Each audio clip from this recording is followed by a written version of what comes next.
bolandaka Lingala News Magazine et epesaka information à solo. Ne vous trompez pas d'adresse pour être bien informé. Suivez Lingala News. Babina Sali pour Lingala News, Tangama Solo, boucle, check.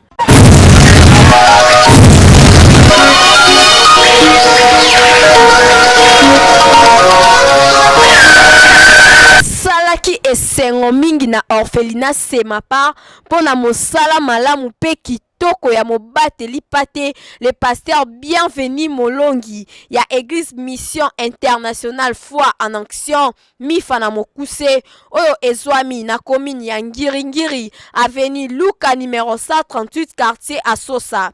Na likanisi malamu oyo asalaka tango nyonso na orphelinat Semapar pona kosunga bana oyo babengami ba orphelin. Kuna nde mobateli pate na oyo Nzambe apesaki ye mokolo ya dimanche le 22 août asepelaki kokabola yango na bana oyo.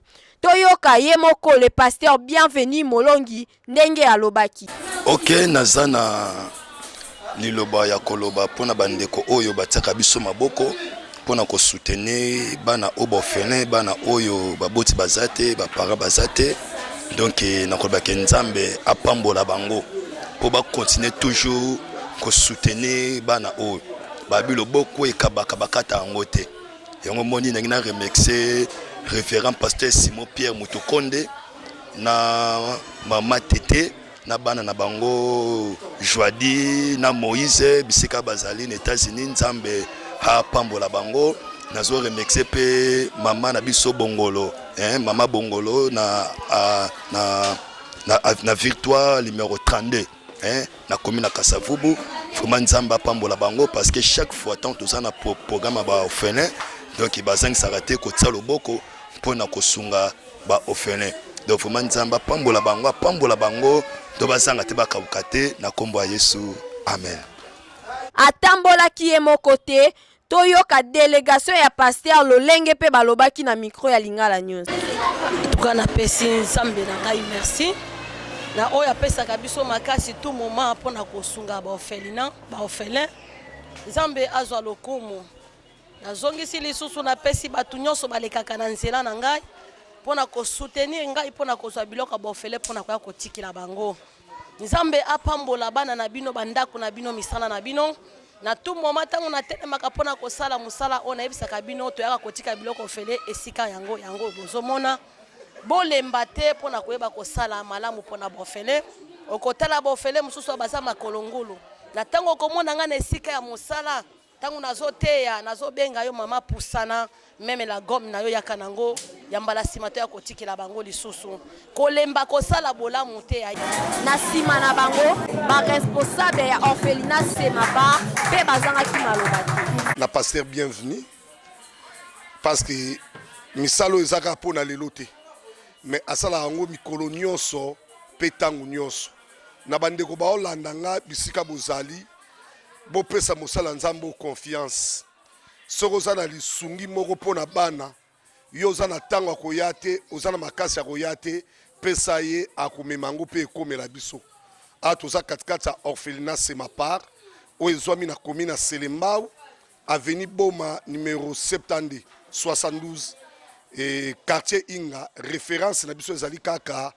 hôpital sanatorium mais le pasteur Bienvenu Molongi aza mosala Nzambe oyo aza honnête tango nyonso alekanaka en tout cas ba action na ye pe ba acte ne ça va vraiment droit au cœur.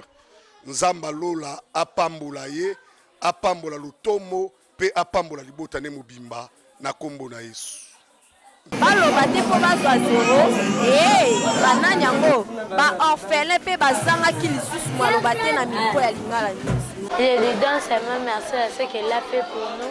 On n'avait pas à manger, il nous a donné à manger. On n'avait pas du riz, il nous a donné du riz. On n'avait pas les semoux, il nous a donné les semoux. On n'avait pas les habits, il nous a donné les habits. Les dieux là qu'elle prie, qu'elle lui bénisse beaucoup. Merci à pasteur Bienvenu au tabi sur mon couleur. Tozanga ki ya kolia pe ya olata amemeli biso. Nde to pesi merci. Zamba bakisela o ezanga ki na vie na ye. Nzamba bibe oyo aliasi etike akotisi no jour apasi nzambe akokanisela ye akanisela travers misala na ye na banzela na ye na baparcours na ye koto source mbongo ewuti nzambe koto ndandimi oliesa biso na journal lelo nzambe akanisela mpe apambola ye azanga kotika ye te bana na ye bakelela jour moko te bana na ye vi na bango mobimba bamona bisengo na pesi merci. Boyeba ke orphelinat Semapar ezwami na commune ya Selembao, référence hôpital ya Sana. Ya boyende ezalaka yango kosenga na bakonzi ya mboka basoutenir bana oyo na bamoyen na bango pamba te biblie elobi tokabola bozwi na biso na babola pamba te okopambola mape nzambe akopambola biso. Nzambe pambola pasteur bienvenu.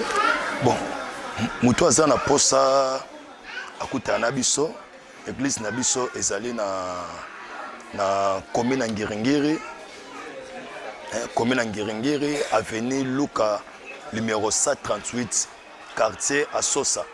Église na biso comme nango MIFA, donc mission internationale foi en action, parce que biso to sala kande kondima oza na misala. Donc mutu aza na posa akutana na biso adresse yango wana. Si vous avez un numéro ya pasteur bienvenu Molongi, aujourd'hui plus 243 89 89 92 455 plus 243 89 89 92 455 de numéro na ngango wana pona likanisi kitoko oye azui bato aboyende tozoluka.